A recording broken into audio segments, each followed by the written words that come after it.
semuanya sehat ya dan selalu jaga kesehatannya. Saya harapkan Ananda selalu semangat dalam mengikuti pembelajaran darinya. Untuk memulai pembelajaran kita kali ini, marilah bersama-sama mengucapkan basmalah. Bismillahirrohmanirrohim.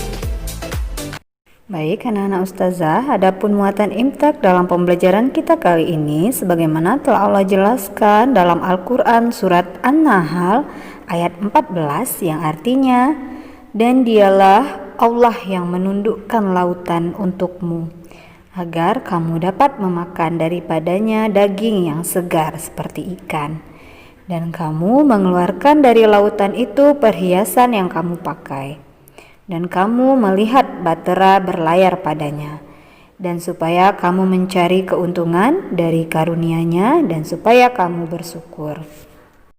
Adapun maksud dari ayat tersebut, agar kamu dapat memakan daripadanya daging yang segar seperti ikan. Nah, ikan menjadi salah satu hewan yang dijamin kehalalannya, sehingga memudahkan kita dalam mengkonsumsi. Berbeda dengan jenis hewan darat seperti ayam, sapi, kambing, dan yang lainnya yang harus disembelih terlebih dahulu.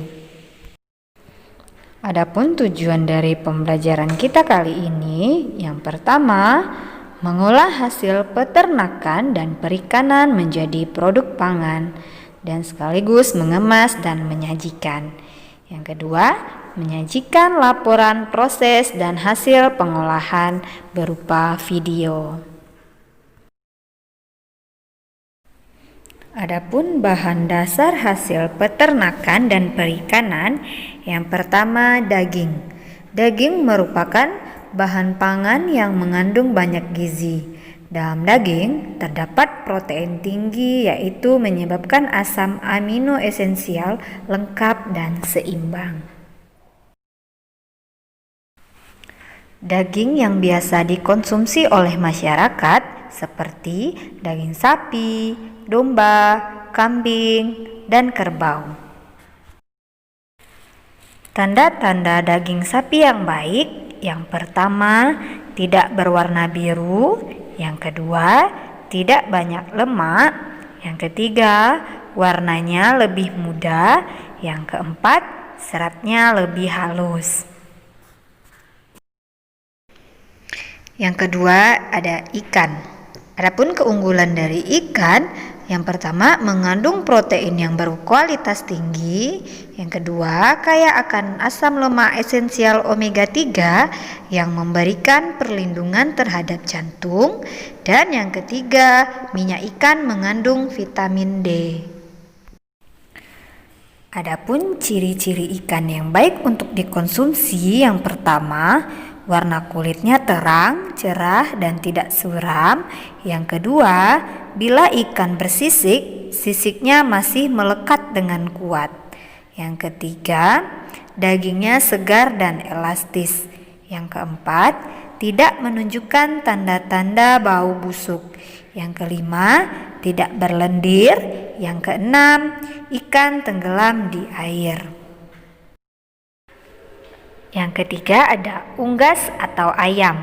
Kandungan yang terdapat dalam daging ayam, yang pertama kaya akan protein, yang kedua tinggi niacin, vitamin B3 dan B6, yang ketiga sumber mineral dan selenium. Akan tetapi perlu diperhatikan, makan daging ayam berlebihan dapat meningkatkan risiko sindrom koroner akut, risiko serangan jantung, dan kolesterol akut. Jadi sebaiknya kita mengkonsumsi daging ayam maksimum 2 kali dalam seminggu. Yang keempat ada susu. Adapun manfaat susu bagi tubuh kita, yang pertama baik untuk tulang, yang kedua menjaga berat badan, yang ketiga kaya akan kalsium dan protein, yang keempat menetralisir racun, yang kelima mencegah dehidrasi. Yang kelima, telur. Tanda telur yang baik, yang pertama telurnya tidak retak. Yang kedua, rongga udara kecil.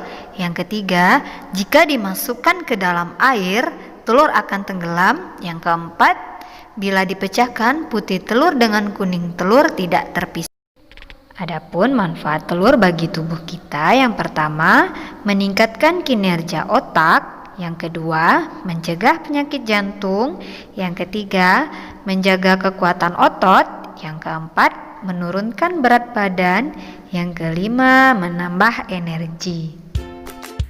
Baik Ananda semua, dari yang sudah kita bahas seperti daging, ikan, ayam, susu, dan telur, ini sudah sering kita konsumsi dalam kehidupan kita sehari-hari ya nak. Dan ternyata ini semua banyak manfaatnya apabila dikonsumsi dengan baik, tidak secara berlebihan ya nak. Dari hasil peternakan dan perikanan dapat kita olah menjadi abon daging sapi, bakso, telur asin, pepes pindang, sambal goreng petis, dan gulai ikan nila. Masih banyak lagi yang dapat kita olah dari hasil peternakan dan perikanan. Demikianlah pembelajaran kita hari ini. Semoga menjadi berkah dan bermanfaat untuk Ananda semua. Saya cukupkan dengan membaca Alhamdulillahirabbil alamin. Assalamualaikum warahmatullahi wabarakatuh.